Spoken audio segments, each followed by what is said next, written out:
Okay, so where I left off, I was just laying the foundation and the framework of quiet sabotage and why it's so prevalent, why it happens. And I wanted to reiterate that not everybody likes you like you think they do. Not everybody likes you like you think they do. You a lot of times you think like, "Oh, they think I'm so cool. They think I'm so interesting. They really want to be around me." Really? No, people do not just spend their time just anywhere.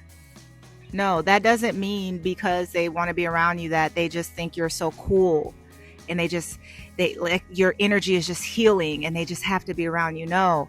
People are very strategic with how they move and where they spend their time. They're getting something. There's something happening. They're after something. They have a plan. There's a reason why they are wanting proximity to you. And it's not to be the best friend ever to you. It is not. A lot of times, and this is not to make you a suspicious person, make you live in fear. I am just giving you human nature and how humans are. People, and this is how you know when that person they kind of pressure you. Not, I don't want to say pressure you, but they're more aggressive in trying to hang out.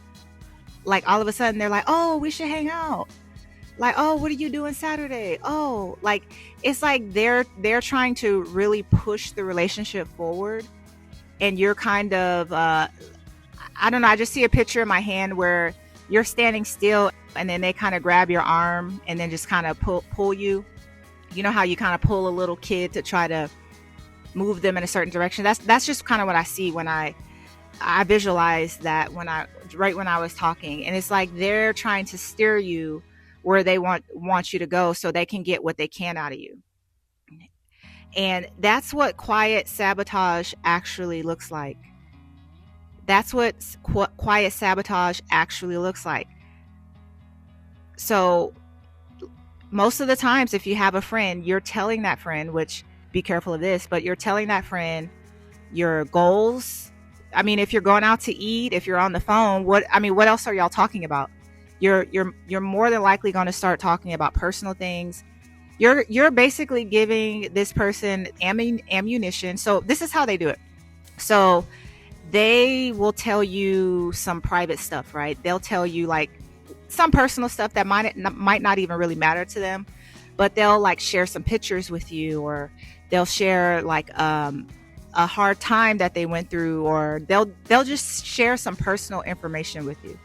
And the reason why they do that is that they try to put your guard down so that you will share more information. But this time though, the information that you share, they're using it and they're noting it so that they can capitalize off it later, use it against you later, see where your weaknesses are, see where your strength is.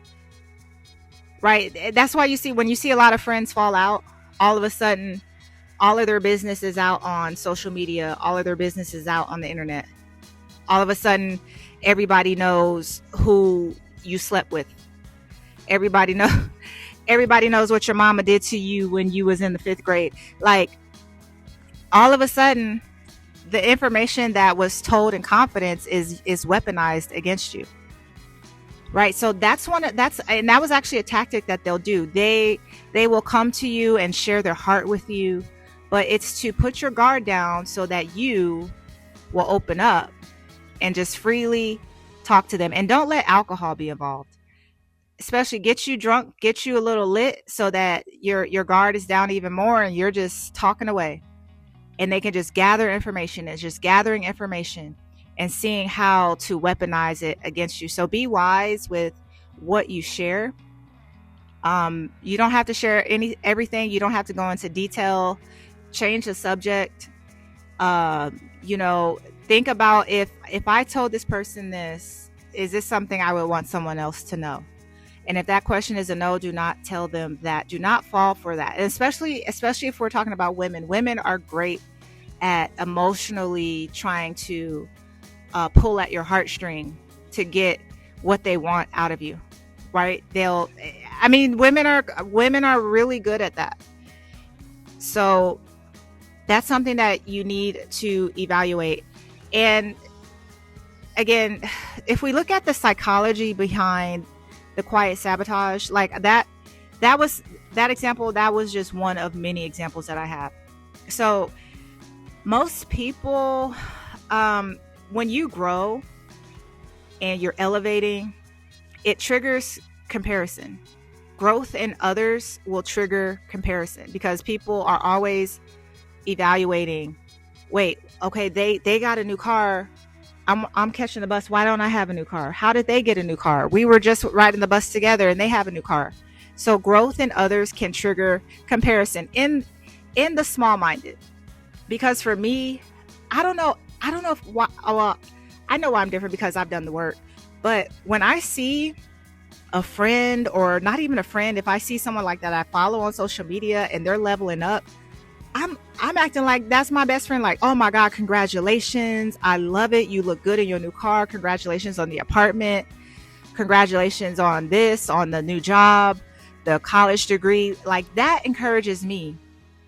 I'm inspired. I've always just been inspired. And I'm like, oh my God, they worked hard. Look at their work ethic. They've been consistent on social media. Like, I love that.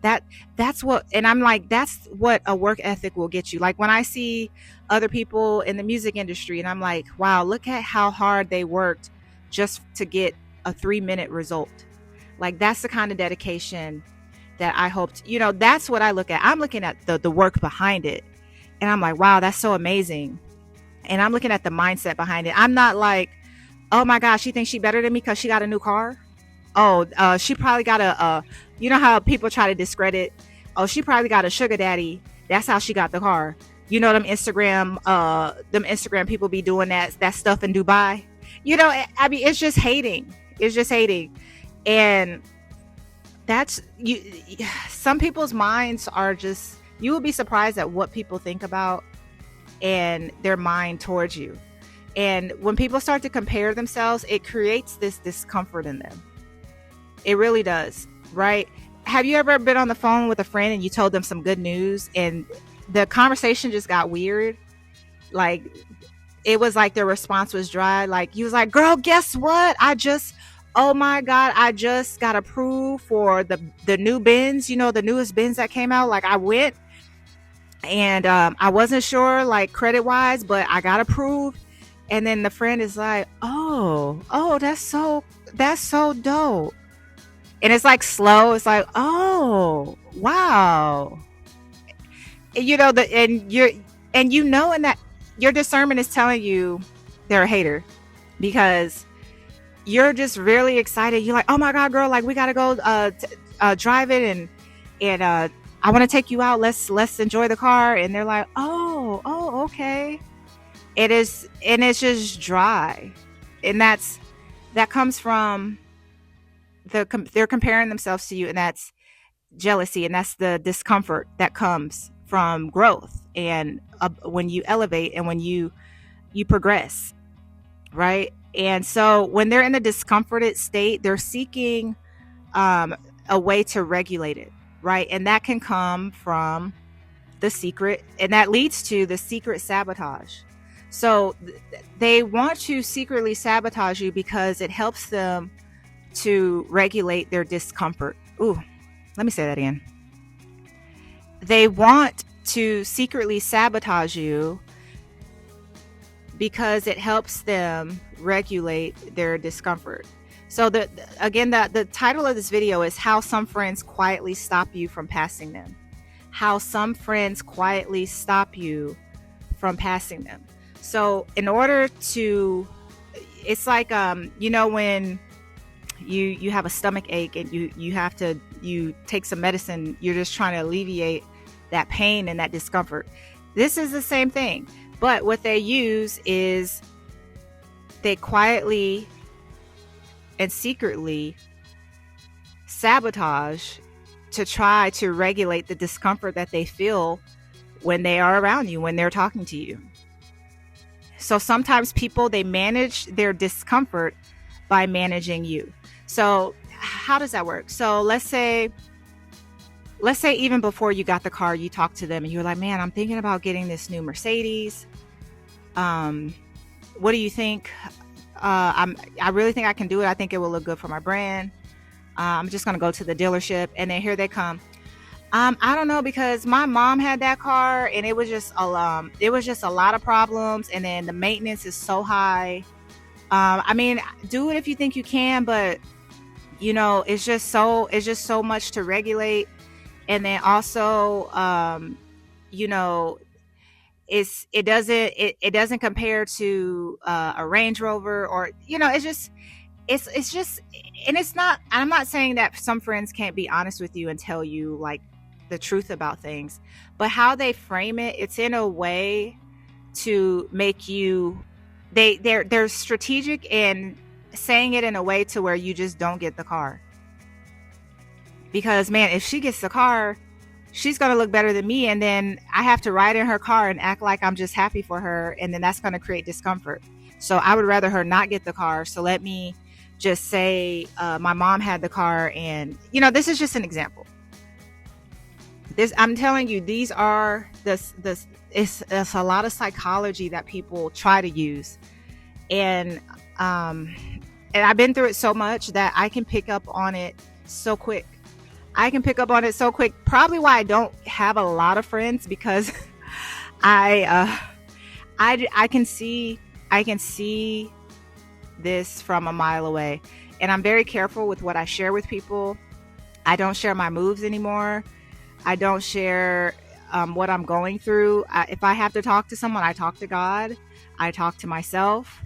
I talk to Chat GPT, and I just do it that way, because we live in a world where people do not care about you like you think they do, and it always shows up. I said it in the part 1. Look at your past friendships that ended, and look at the clues that the friendships gave you. If you're a creative, if you're very goal oriented, and you hit your goals, and you're always, you have motion, expect people around you to want to sabotage you. That is the nature of the game. Expect people to come around you to try to sabotage you, to try to learn your blueprint and take your spot. And I talked about how we live in a competitive world. The world on its own is competitive. So don't think for 1 minute it's not going to trickle down to your personal relationships and connections. Even you have men and boyfriends and husbands competing with their girlfriends and their wives. So it's not just about friendships. It's all relationships. Your family, even your family, you got to be careful, because that's where it gets tricky, because you think that your family has your best interests at heart, but baby, you have to evaluate all counsel. Any advice people try to give you, test it by the fire, run it through the fire, look at their lives and see if that is the result you want. And when you pass people up, not saying that you're better than anybody, but when you have a friendship, normally when the friendship is formed, you are at a similar level in your life. That's how you attract people. Y'all are typically at the same level, right? And so when you grow, that means you have to renegotiate the roles. So if one person grows, the roles are renegotiated, and not everyone wants that renegotiation. Instead of that friend leveling up with you and rising with you and pushing you even more to be greater and rising up as well, not everyone wants that renegotiation. And outgrowing someone, that doesn't mean you're better. It just means you're different. And if you're constantly evolving and changing, you're going to continuously outgrow people. So keep that in mind. If you're choosing to have friends with people, you have to see how they handle. First of all, look at their life and see it. Does this person continually grow? Does this person invest in self-development? Are they continuously working on themselves and trying to improve themselves and get better each day? If not, you're going to have issues. You're going to have issues. If you hang with people who do not invest in themselves, like they don't read books, they're not going to conferences. When y'all talk, they're not telling you about something new they learned about life and trying to like, girl, guess what I learned? Like they're never telling you any new thing they learned. They just always want to gossip.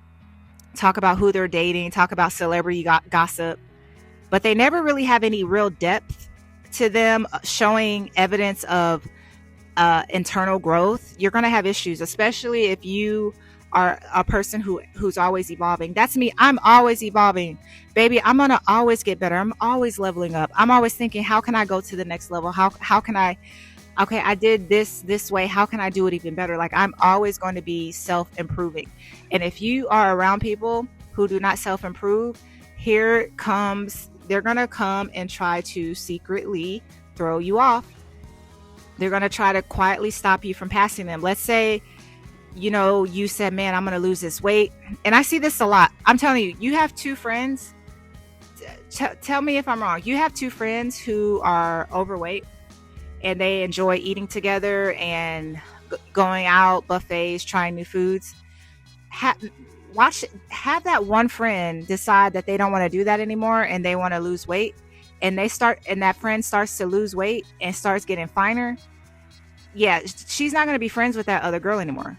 For one, y'all aren't in agreement anymore because this friend wants to eat all the time and this friend is trying to grow in the direction they want to grow in and lose the weight and they're going against what created the bond by growing and deciding to live healthier. Because if that girl loses the weight and I'm telling you turns into Tiana Taylor, baby, she gonna have some issues. The sabotage is gonna start to come. Girl, you looking too skinny.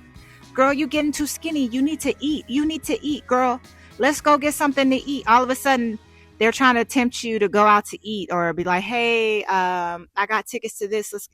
Right? It's like the subtle things. They want to try to pull you back into the nostalgic history that y'all had. And you think it's like, oh, she's really my friend. She cares about me. No, she's just trying to stop you from glowing up. And I know this for a fact because this has happened to me on so many occasions. I remember I had this roommate during COVID, and for some reason she had this competition with me where she's trying to see who could lose the most weight during COVID. And I'm just like, first of all, our goal was to lose weight and stay healthy. But she was always like, oh, I lost 5 pounds this week. I'm losing more weight than you. It was always like, she would say she's losing weight, but it would be like a jab versus like us celebrating like her losing weight, because the overall goal was for us to stay healthy during COVID. And, during COVID, money was low and we were trying to do the best we could to survive. Right. So like I would go to the grocery store sometimes and bring us some stuff back. Or she would go to the grocery store and bring some stuff back. So normally like at Sprouts, they have these muffins, right, that I would get. And, I would just get like one muffin. It was a vegan muffin. And I noticed when she came back, she would bring me like 3. She would bring me like 3 muffins. She would bring me a lot of snacks. And I noticed that. But, I was so broke during COVID. I was like, I'll take what I can get, because she had EBT. So, you got EBT, you got the hookup. And so I would just eat the food. And then later, like a weeks later, she was just like bragging, but it wasn't like a celebratory, like, oh my God, girl, guess what? I lost 15 pounds. It was like, hi, I lost 15 pounds. What are you doing? And I'm like, why is she trying to compete with me to lose the weight? When we would go on walks together. The goal was to lose weight together, but I was like, oh, she kept bringing me snacks after snacks because she was competing with me to lose more weight. And I connected that later. I just looked back and I was like, oh, that's why she would bring me an extra muffin, because she knew I would eat it, because I love muffins. So she knew I would eat it. And she was trying to compete with me to lose, I guess, the most weight. So, I'm just saying, like, it's just silly stuff. It's silly stuff like that people, they just have this imaginary competition with you. You're not even thinking about that stuff. You're just trying to elevate together. You're just trying to grow together. And they're making it this whole, I'm just trying to be better than you. I'm trying to look better than you thing. But anyway, so I have so many examples. So you have to be careful if you, especially a creative, if you're a person who's always evolving and growing, because you will have people around you that are not for you. They're not for you. And they get some kind of weird kink out of sabotaging you and trying to set you back. It makes them feel better about their situation they when they feel like they're doing better than you, because you really are the standard. And you're not even thinking that way, but you really set the bar. But they feel like if they can, quote unquote, get ahead of you, they feel it gives them some kind of internal satisfaction. I don't know what they do with it, but this is oh man, I've been going hard. This video is going hard.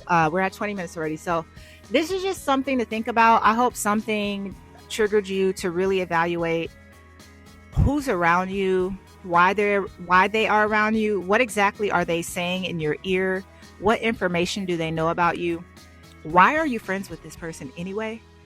And let's just continue to elevate. Let's just continue to be wiser in 2026, because I don't want to see none of y'all on these TikTok videos talking about the friend that took you out and then the red flags were there all this time. So it's about discernment. It's not about distrust.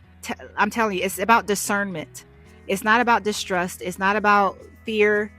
This is not about cutting everybody off. It's just about observing patterns. And it's not about labeling people. And it's about choosing proximity intentionally. You have to be intentional about who is around you and who is not around you. So you want to pay attention to who expands with you, not just who's comfortable with you. Pay attention to who expands with you and not just who's comfortable with you. And I just want you to, give you a reminder that growth requires courage. And it's just a reminder that not everyone can walk every season with you. And you have to really protect what you've worked so hard to get where you are today. You've worked so hard in your goals, in healing from your past, and moving forward in life. And you have to protect the work that you've done. Protect the work that you've done. It's just too easy to let the wrong person next to you for them to destroy you. It's just, you have to protect the work that you've done and grow your discernment. How do you grow your discernment? For one, you learn lessons quicker, you recognize patterns quicker, and you move on your intuition quicker. All right, talk to y'all later.